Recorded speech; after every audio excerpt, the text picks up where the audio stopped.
Are you looking to get ready, be prepared, and transform your financial future? Then you've come to the right place. This is the Get Ready Money Podcast with Tony Stewart, where Tony has insightful conversations with financial experts who are changing the way we think about money. Catch up on the latest financial trends and hear practical advice from Tony and his expert guests so you can build healthy habits that work. Be empowered with tips for implementing small changes that can have a big impact on your financial future. So sit back and get ready to hear from today's guest. Welcome to the Get Ready Money Podcast, changing the way we think about money with Tony Stewart. I'm pleased to be joined today by Mary Schmid. Mary is the author of Make or Break Conversations: How Smart Financial Professionals Land New Clients and Keep Them for Life. In this episode, we'll be discussing Mary's thoughts on how we can change the way we think about money and about our conversations. Mary, welcome to the Get Ready Money Podcast. Thanks for joining us. Good afternoon, Tony, and all of your listeners in the audience. Hello, I'm happy to be here. Yeah, excited to have you. So, Mary, this is a question I always start off with is, tell us a little bit about yourself. What is your origin story? There's two. One is about money and one is about how I got into my work. Which would you prefer that I talk first? How you got into your work and to talking about communication. Yeah. So for many years, Tony, I was an executive leader in healthcare. And as that, I thought I was pretty good at conversations. I asked the right questions, listened to people's concern, and gave expert advice. But there always was this little thought nibbling in the back of my mind, like, why do some conversations go well and other ones just seem to, quite honestly, miss the mark? What is that sort of missing piece? So being a research person that I am, there had to be an answer. And what I discovered was the neuroscience of conversation. And what it talks about is what goes on in our brain in conversation, which creates a profound shift from just a good conversation to a trust-building conversation. I tried it with one advisor, and there were incredible results on it. It took on even more incredible results in terms of knowing what to say, knowing how to open up the conversation, knowing how to respond in the moment in a real way, in a way that connects with people, connects and engages with them. And because we connect and engage, we build trust. And so as a result of the work that I have done, I decided to make this available for everyone. And that's the genesis of the book, Make or Break Conversations. Because the truth of it is that in a nanosecond, what we say and how we say it can break even a long-standing relation into distrust. And so what is this all about? And how can we actually ethically and practically apply this to the work that we do with our clients, our teams, and our loved ones? Well, that's great. The first thing that comes to mind for me is, how does listening fit into this? Well, first of all, we need to understand that what we say opens the brain up and floods it with oxytocin so we can be open to listen and open to connect, or it shuts it down in protection where cortisol runs the show. And when cortisol runs the show, we can't listen, we can't connect, we are in our own heads. And so the importance of listening is critical. It's absolutely the game changer. You see, many of us think that we're good listeners, but the truth of the matter is, actually, science would tell us otherwise. There's some numbers out there about listening. So we speak at about 100 words a minute. We listen at about 400 words a minute. And we problem solve at 900 words a minute. So before you are even done telling me what you want to tell me, I've already jumped into, here's the problem, here's the solution, here's how I fix it. I don't even know the backstory. I don't even understand you. So I become a problem solver rather than a problem listener. And when we move into a problem listener, people understand, they feel that energy. They feel that connection, that you are interested, that you care, and you really want to learn about them before you tell them what to do. The worst thing we can do, and we do it all the time, myself included, is we're so smart and we know so much that we fail to understand that sometimes the people we're working with have a beginner's mind. And they don't understand all the wealth of information we've accumulated over time. So they look to us as being in this expert position. And when they're in this expert position, they won't ask questions. 95%, 75% of people won't speak up, and they won't ask questions, or they won't say, I don't understand. I don't really know what you're talking about, because they don't want to look what? Stupid. And so when we listen to connect and really understand what's going on, we first and foremost of importance, we level the playing field. So instead of being this expert telling them what to do, we come alongside them, like shoulder to shoulder, as partners, to help them think through the situation that they're in. And then that leads to thinking through together what some options might be, rather than telling them, I'll ask you a question. What do you feel like when someone tells you what you have to do? I tend to rebel against it. I don't think anybody likes being told what to do. And I think this gets to the heart of what you do, is because that's traditionally what the financial services industry has done, is told people what to do. And then they, go, hey, nobody's listening to us. And I think this solves that. It does. Nobody's listening to me. If you're not listening to me, why should I listen to you? They leave the office or they go on their merry way, and will they ever get the full benefit of working with you? No, because they think that you're like everybody else. You're telling them what to do. And when we're asking people to do different things or change some ways that they're thinking and don't help to guide them step by step, the first response is, it's different, it's a change, and I can't do it. So they give up. Mm-hmm. And I knew exactly, when you mentioned beginner's mind, is you can see that with clients, is them turning off or not being fully engaged because they don't want to, not admit that they don't know anything, because that's not the right word, but they don't want to come off that way. And so I want to ask you the question, and instead you get a stalling thing from them, like, oh, well, I need to think about it, or I'll get back to you. And we all know what that means oftentimes, that I'll get back to you. I'm going to read this later, that they're really not going to get back to you. So this is great stuff. So I want to ask you, before we get into the get ready questions, is what inspired you to write Make or Break Conversations: How Smart Financial Professionals Land New Clients and Keep Them for Life?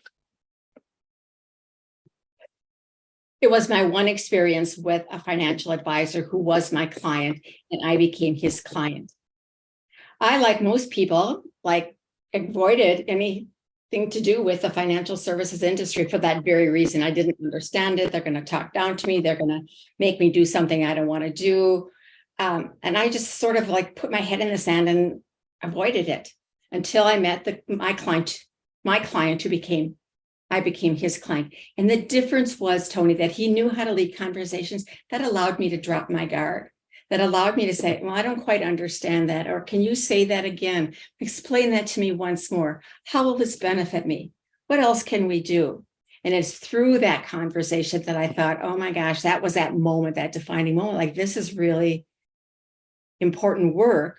And if one person can learn this work and change a skeptic like I was into someone who wants to willingly work with him and take his advice and follow the plan, the policy, and all that goes with it, what would be possible if I could teach this to other people?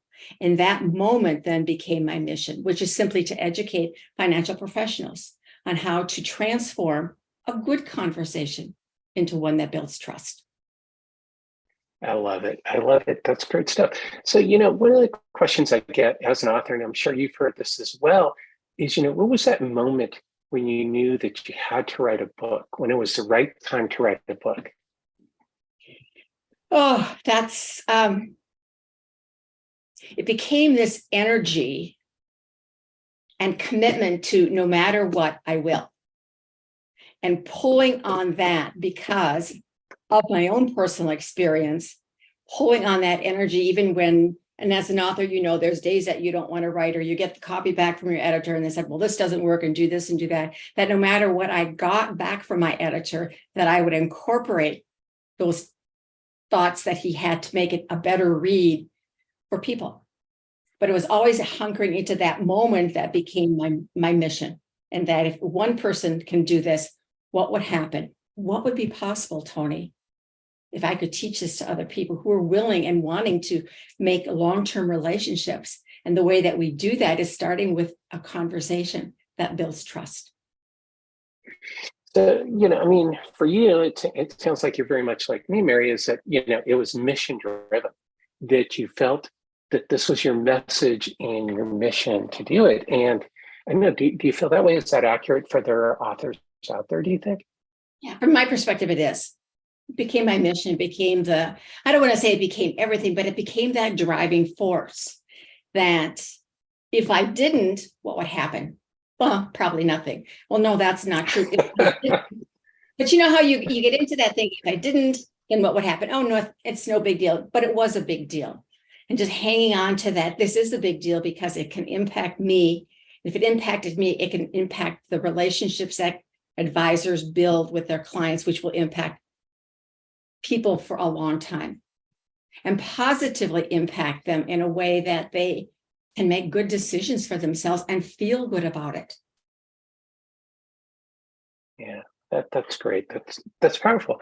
And I think, for people who are watching or listening to this episode, that's a lesson that you can take away from this is when you feel like you have that message inside of you, is, Mary knew when it was time to write. You knew when it was time to write. I knew when it was time to write my message. And, if you have that message inside you, that's okay. Other people need to know. If it's resonating with one or two people, it'll resonate with a larger group. So Mary, let's switch gears a little bit and get into the get ready questions. The first one is, what basic money concept do you wish people knew? I wish people knew that money isn't hard and it's not easy, and we can all learn that. We can all learn. Money is learning how to navigate your money and making good money decisions, Tony, I believe is a skill. But when we think that it's hard and we don't have the proper guide to help us with that, people do. Well, the statistics show 75% of the Americans just don't do it. Why? Same reason that I didn't do it, because I thought it was hard. And so if we can dispel that myth, it's not hard. And we can do this step by step. And I will be happy to work with you and guide you through how to do this. Tony, the craziest thing about this stuff is I had an MBA and I knew the techniques and the technical and the money stuff. I knew that backwards and forwards. And then I ran a budget for hundreds of millions of dollars. So I knew that part of it. But when it came down to myself, it was a whole different ballgame. And so money isn't people. I wish people would understand it's not hard and it can be learned. And I think when we reframe this into something that's learnable, it gives a message. None of us know everything, and we can always learn. We can learn from each other. We can learn more. 100%. And I think you hit on two things. One is, I agree with you, is that money's not that hard. It's just learning, I like to say is just learning a different language. You have to learn the money language. But the other part, and I think what you're doing with your work that's so groundbreaking, is the communication aspect. That, those of us in the money world, we have to be able to communicate with everybody. And we have to, we also have to make that effort to listen what our clients and readers are asking for. And that's, with your work, what's so important about it is that communication aspect. Yeah, we always say that we meet people where they're at, but how do you do that? Well, you listen a little bit and then you tell them what to do. No, that doesn't work. You listen and listen and listen and listen some more and help them to discover what it is that they're trying to say, asking encouraging questions to help them look at, well, what was that like? And what was the impact? I say is asking questions for which we don't have the answer. And many people are uncomfortable with that because they want the conversation to go with the way that they've designed it and engineered it, rather than simply saying, well, I know where this is going and I can guide people, rather than making my agenda the most important thing. The most important thing is for me to get inside of their head to understand what's going on with them so that I can help them. Yeah, Mary, it just made me smile because one thing that I remember from working with, sales agents, in the life insurance business is people who would talk their way out of a sale is because they didn't listen to the client. And, I'm sure you've had that experience where, somebody will tell you exactly what they want and somebody will try to keep talking instead of helping them out. It happens in a restaurant. It happens everywhere. So I actually, let me ask you is because, I know communication's your thing. And it's like, how can people stop themselves from, when they get to that point where the client says, okay, this is what I want, how do they keep themselves from going further and just helping the client do what they want once they hear what they want?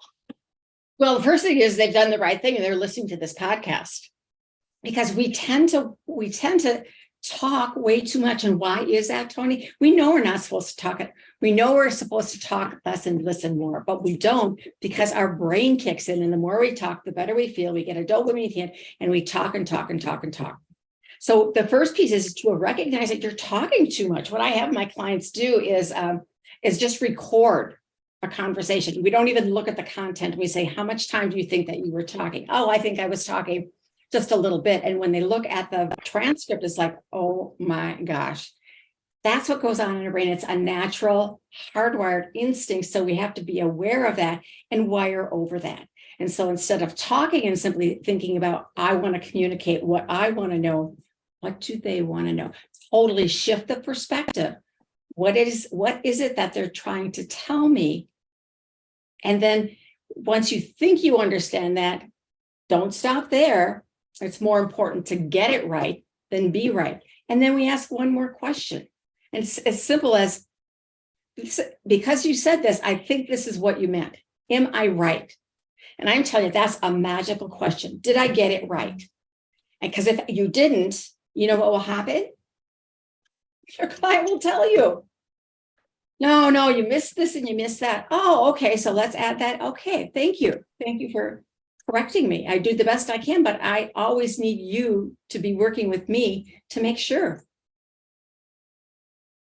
Yeah, 100%, because it's so simple in concept, but so difficult to execute is that point where, and I think for a lot of salespeople and advisors is there's almost a temptation to show off a little bit with your knowledge instead of your client comes to you and says, this is exactly what I want to do. And then you want to tell them everything you know, instead of just helping them, the thing may come in there. Because they already trust you if they're already talking to you. Right. And sort of just jump over what they came for us for, because we know that there's so much more that we can do. But unless you open that first door and simply said, sure, let's talk about what it is exactly that you're thinking about. And let's then talk about how I can help you to get there. We want to give them everything. And then they wonder why they glaze over and check out, because we didn't meet them where they're at. Yeah. We didn't listen to that one simple thing that they asked us to do. So, let's jump into our next question is, what's one simple thing you can do each year to set yourself up for financial success? Begin with the beginner's mind. What you're asking, what I do is every year I set up my plan. I've been doing it for years and years and years, and I have my benchmarks and I have my goals. They're adaptable and they're movable, but being really clear about what's coming in and what's going out. And based on what's going out, when I spend money or make investments, what's going to be the return for me on that? So every time we spend money, it's like, I don't want to say it's a risk. It's sort of a risk. And then I always ask myself, okay, so what's the benefit to me and how will that improve me or my life or my situation? What's really going on that I want to do this? And then make the decision really based on not only the facts and the figures, but what's it going to give me? How will that help me? How will that serve me? And depending upon what I'm in the market for, I shop around. You see, I like experiences, but I don't have to have, and I like quality, but I don't have to have the biggest and the best all the time. So it's really them saying, based on how this will serve me, how am I going to make my decisions and priorities? What stays? What goes? Yeah, I think that's powerful because that is the key question with any financial service or product or just anything at all in life is, how is it going to benefit me before you actually do it? But especially with your money, it's, why should I do it rather than, I love picking on Bitcoin is, everybody's like, a year or two ago was like, hey, you need to get Bitcoin. Well, why? Well, I don't know. It's really good. We have a lot of confidence in it. It's like, yeah, but does it help me meet my retirement goals? Does it help me do this? Does it help me do that? Well, no, it's just good. So, Well, and then what's the risk? So there's, big risk, big risk, big reward. That's the promise. Is that true? And I always ask myself, really, what do I know? Then I'll go do some research but yeah, ask that very fundamental question: how will this help me to navigate what I want to navigate in my life, in my business, with the people that people that are important to me? How will it help me? How will it help me serve my clients, my family? And then really, really take a moment to reflect before you take action. Reflect before you take action. Those are powerful words. I'm just making a quick note before we jump into the next question. So, for the next question is, what is one habit that people can change when it comes to their money? What's one simple habit that you would recommend people think about changing? I think the one simple habit is just being aware. Everything starts with awareness. Be aware of, with your money, what comes in and what goes out. How much do you earn? How much do you spend? And what is that relationship? Positive, negative? And if it's negative, what's one thing you would be willing to change around? But I think everything that we do with conversations and everything we do with money starts with the awareness. What comes in, what goes out? It's not difficult math, I don't think. But it's the willingness to say, I always call it that buck naked moment in the mirror. I'm willing to take an honest look. And I might not like what I see, but I'm willing to take an honest look about that. And if there are things that I don't like, then am I willing to consider that there's some other options? What else can So let me ask you. What else is at my disposal for me to look at?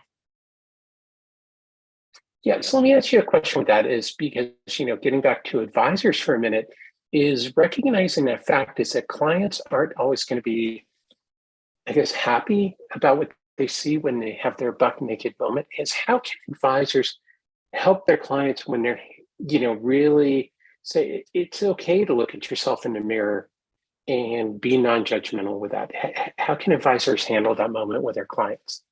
They handle it just the way that you simply said and say, I always start with appreciation. I appreciate you're willing to look at this. This is not easy. This is not easy. Because what comes up with this, when we look at that, is you're seeing things that you may not like to see. And we want to judge and criticize ourselves for being bad. But what if, Tony, we turned that around and reframed it for them and simply said, this is just more information. It's not about being bad or being bad with money or having debt. All those things may be true. And given what we know, what would you be willing to consider in terms of changing that around? So you put it perfect. Back to the client. What are they willing to do? If a client simply says, well, I'm not willing to do anything, then I'll come back with another, what I call questions that I don't have the answer for. I'll come back with another question and it might be like, okay, I get it. I understand. But I'm curious, where do you think that will, and where do you think you'll end up with that? How will that be good for you? How will that not, that same language, how will that serve you? How will that not serve you? And we sort of lead the conversation, not control or manipulate, but we lead the conversation for them to begin discovering for themselves what's going on here. I mean, we can see it as clear as black and white, right? It's right here. We see the numbers, but it's not like that for them. If you've ever made bad money decisions or regretted something about money decisions, you know the feelings that go with it. But when we normalize that and simply say, I get it and I understand, I'm not here to judge or criticize, but I'm going to ask you a couple questions. May I? Yeah, and I think, it's what you say is because, I often, like in financial services to the medical field, is because, with doctors is you have to give them some pretty personal information. But you also have to recognize that the more information you give your doctor, the better the treatment and the care is going to be. And I think, it's also because your doctor doesn't look at you. Well, sometimes they'll say, you need to lose a few pounds, but, they usually don't reserve judgment and go, oh my God, that was a poor choice, And I think financial services have to be the same way. But I think that carryover is exactly the same as a good physician. I come from the medical world. A good physician is not going to say, you're 25 pounds over. Well, they may say, you're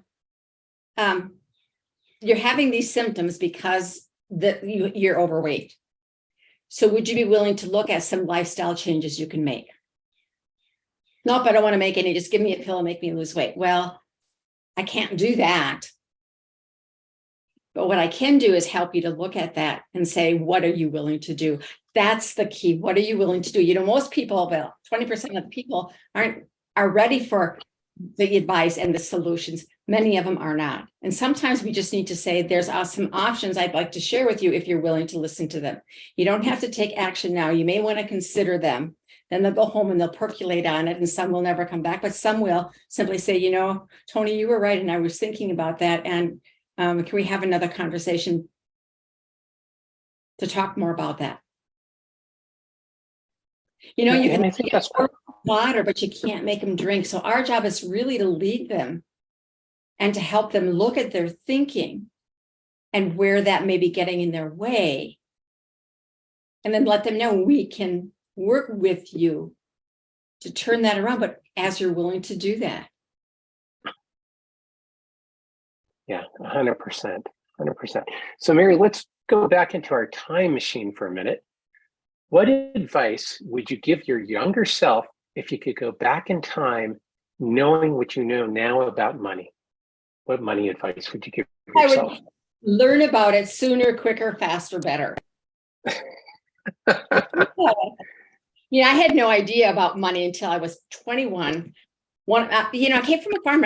There was always enough money, and I never had a clue about money. My tuition, I took out a loan for my tuition, which was fine, and I understood that in the next 10 years, this is what I would do. There came that day that I said to my parents, I'm going to Europe for 6 months on my J term with some teachers and some kids from school, and we're going to tour Europe. Well, oh my gosh, they hit the roof. They're farmers, and they never had been out of the country. And the answer was no. Well, you know what happens when you give a person the answer no. They do it. They figure out a way to do it. And that was the first moment that I figured out that money was a tool to help me to get the things that I wanted. And sure enough, I always had worked like during summer, but I worked during the school year, and I saved up enough money the first 6 months so that I could go on that trip. That was my first inkling about, oh my gosh, money is powerful. And so learn about it and its power to do good in your life.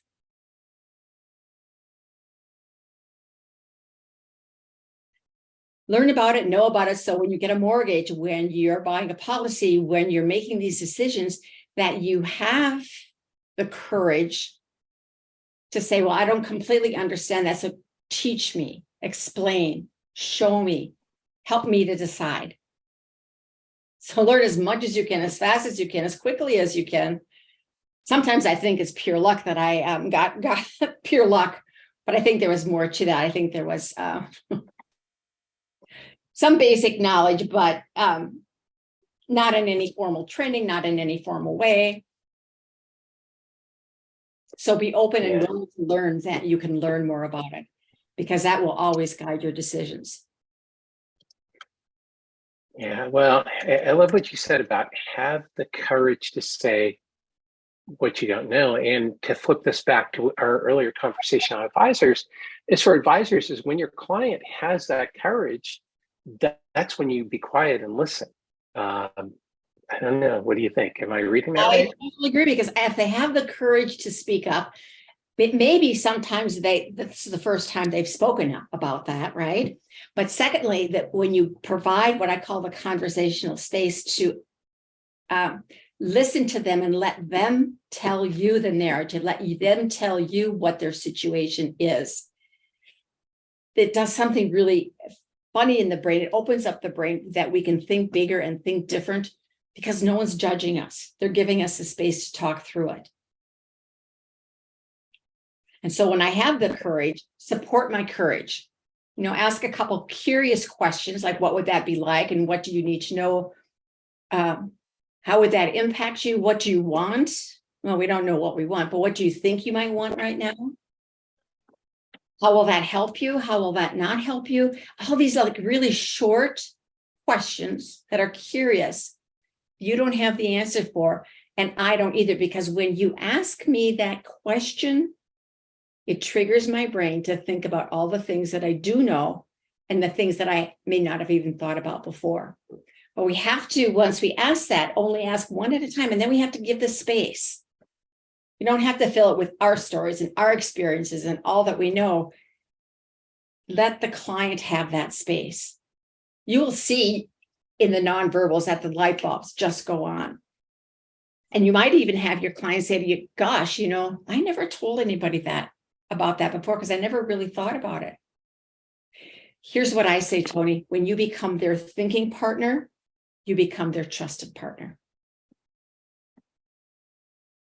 I like that. Mary, you have some very good quotes to share. When you become their thinking partner, you become their trust partner. Yeah. So, to wrap up, what is your number one tip on changing the way we think about money?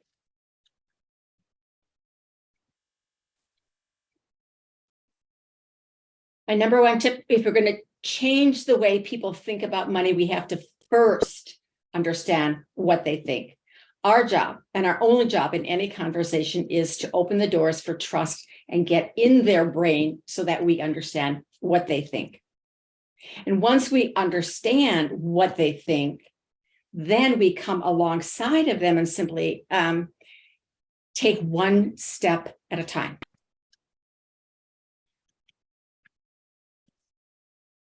Yeah, so change thinking, you have to change the conversation so that they tell you what they're thinking. And when they tell you what they're thinking, then you have earned the right. You've listened to learn, and you've earned the right to say, I've got a couple suggestions. Would you like to hear them? And then you have a conversation talking about options and ideas. And then that's what I call co-creation. Your brain and my brain get together and we think about what's possible. How can we solve this together? Which is a very partner with dynamic versus the expert power over conversational dynamic. Yeah, no, I love that. You've earned the right. And I think we need to remember that when we're an advisor working with clients, is that we have to earn the right to work with our clients. We don't deserve it. We need to earn it. So that's very powerful. How do you earn it? You listen to learn. Listen to learn. So Mary, where can people learn more about you and pick up a copy of Make or Break Conversations: How Smart Financial Professionals Land New Clients and Keep Them for Life? Thanks for asking, Tony. There's two ways. I'm on LinkedIn. So if people would like to connect with me on LinkedIn, I'm LinkedIn, Mary Schmid, LinkedIn, connect with me. And I'll even make another offer, if you will, that if people who hear this podcast have a question, or there's a conversation that's a little sticky, or they're not quite sure, they can call me. They can connect with me on LinkedIn, call me, email me, and I'd be happy to schedule a 15-minute conversation just to talk through what would be a couple different ways that you could look at that. You see, I think, again, a thinking partner to help you think through how to build trust. That's great. And is your book available on Amazon. Amazon, Barnes and Noble? Okay, fantastic. So, and for everybody watching or listening, I have links to Mary's book as well as to her website and LinkedIn profile. So you can definitely know how to reach out and connect with Mary and check out what she's up to. So Mary, thank you very much for coming on today. Tony, my pleasure. If there's anything, anywhere, anytime, connect with me. I'm happy to serve. Fantastic. Well, this has been an awesome conversation. Thank you, everyone, for tuning in to the Get Ready Money podcast with Tony Stewart. Please remember to subscribe. Until next time.